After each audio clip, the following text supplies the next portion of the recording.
Hey there, future property moguls. Welcome back to the channel. If you've ever dreamed of owning rental properties but don't know where to start, you're in the right place. Today, we're diving into the ultimate step-by-step guide on how to buy your first rental property and start earning passive income. Now, before you say, but I don't have enough money or I don't know where to begin, don't worry. I'm going to break everything down for you. So by the end of this video, you'll be ready to take action and make your first real estate investment. And hey, if you like what you hear today, make sure to hit that like button, subscribe, and share this with your friends who are ready to get into real estate. Let's jump in.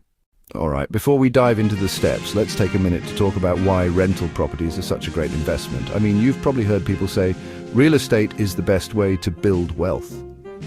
But why? Well, for one, rental properties can provide you with steady cash flow. That's money coming in every month from tenants. On top of that, real estate tends to appreciate over time, so your property could become more valuable the longer you hold on to it. And if that wasn't enough, you get tax breaks too, like depreciation and deductible expenses. It's basically the gift that keeps on giving. And the best part, you don't need to be a billionaire to start. Even with a modest investment, you can still get in the game and start building that passive income stream. Okay, now let's get into the nitty-gritty. The first step to buying your first rental property is to set your investment goals. And I don't mean just saying, I want to be rich. That's a good start, but let's get specific. Do you want a long-term investment that will appreciate over time? Or are you looking for a property that'll give you more immediate cash flow? Maybe you want a property in a growing area, or you're looking for something low maintenance. Think about how much you want to earn, where you want to buy, and how much time and effort you're willing to put in. Setting clear goals now will make it so much easier later when it comes to choosing your property. Trust me, clarity is key. Next up, get your finances in order. I know this isn't the fun part, but it's probably the most important one. You're going to need money to buy that first property, and that money could come from several sources. Now, I know what you're thinking. I don't have $1 million to throw around. Well, don't worry, you don't need $1 million, but you do need to know your numbers. First, check your credit score. You'll need at least a decent score to qualify for a mortgage, and the higher your score, the better your loan terms will be. If you're not happy with your score, start improving it by paying off debts and lowering your credit card balances.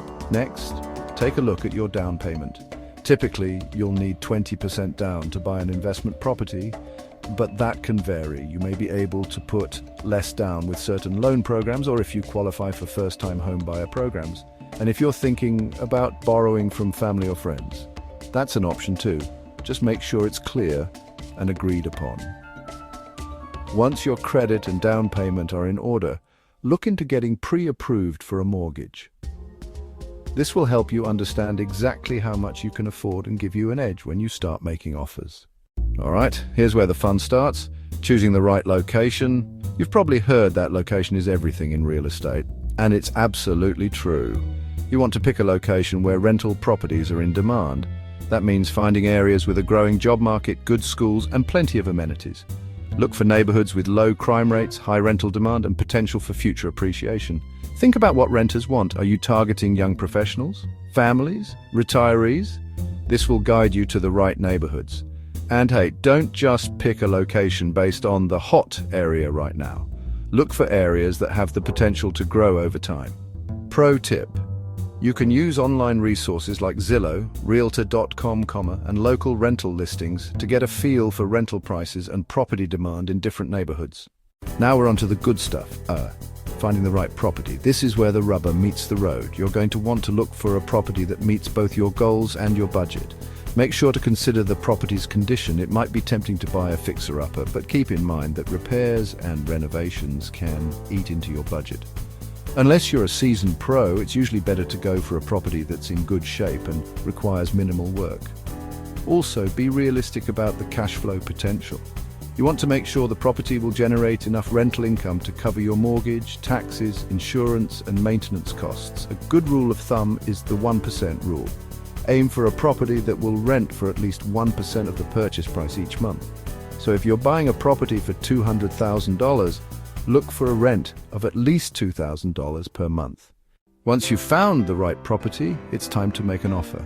This is where negotiation skills come into play, and don't worry, you don't need to be a seasoned negotiator to get a good deal.